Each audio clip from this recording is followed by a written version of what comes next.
The World Wide Web and the Internet are the same thing, right? Nope. I'm Rob Burgner with Bleeding Edge, and welcome to Coffee Break Marketing.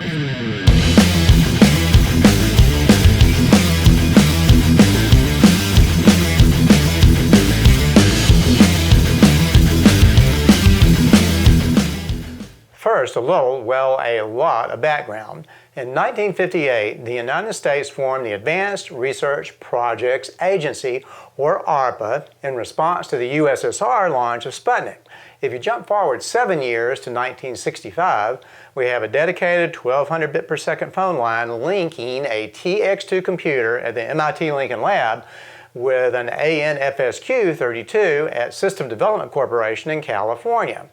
A Digital Equipment Corporation computer at ARPA was added later, and it formed the experimental network. 1967 saw the first Arpanet design discussions. Now, Arpanet is considered by many to be the progenitor of the Internet, but was not an Internet. An Internet connects two or more computer networks. 1970 saw the first cross-country links installed between UCLA and BBN at 56 kilobytes per second. 1971 saw an expansion to 15 nodes, and in 1972, Ray Tomlinson modifies an email program for Arpanet, and that's where we get the @ sign. It was picked up from the punctuation keys on his Model 33 teletype. Little did he know where that would lead, am I right, Ray? Now, Larry Roberts wrote the first email management program to list, read, file, forward, and respond to messages in July of that year.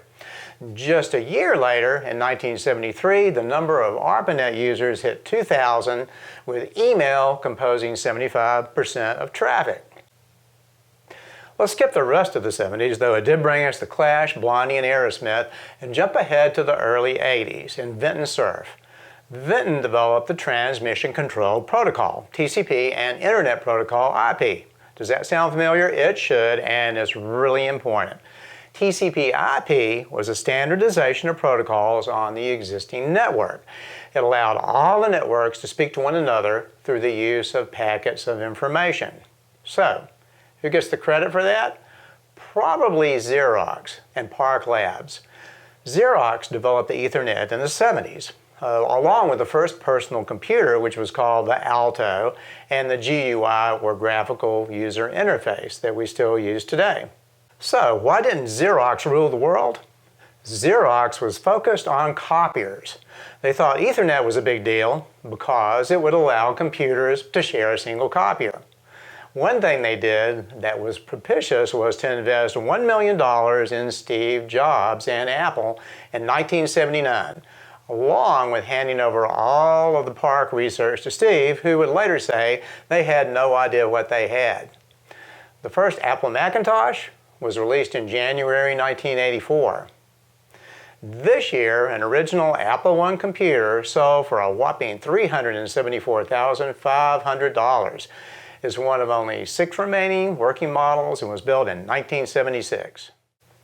In 1983, the University of Wisconsin develops the first name server so that users were no longer required to know the exact path to other systems and desktop computers.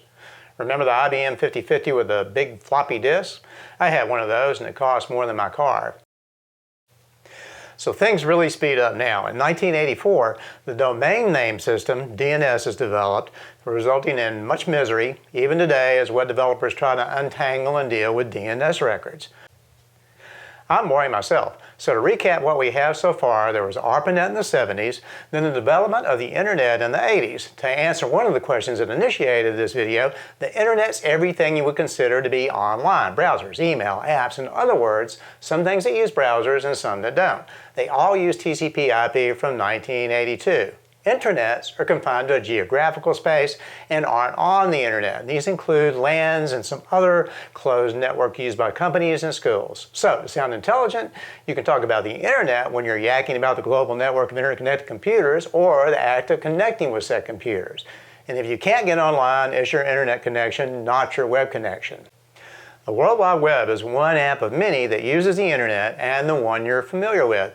is pages that connect to one another via links using Hypertext Transfer Protocol. That's what the HTTP is in URLs. Every web page is on the World Wide Web. If it were not for the web, your home screen would look a lot like the screen on your phone with a lot of apps. So now, kids, to recap one more time, ARPANET in the 70s, the internet in the 80s, then the World Wide Web was plopped over the top in the 90s along with usenet, Simple Mail Transport Protocol, SMTP, FidoNet, etc., etc., etc. So if you made it this far, you deserve an award. If you need a little help developing content for the World Wide Web or want to know how to push that content over the internet, check out my digital agency, Bleeding Edge, and if this video answered your questions, like it, share it, and subscribe. Bye for now.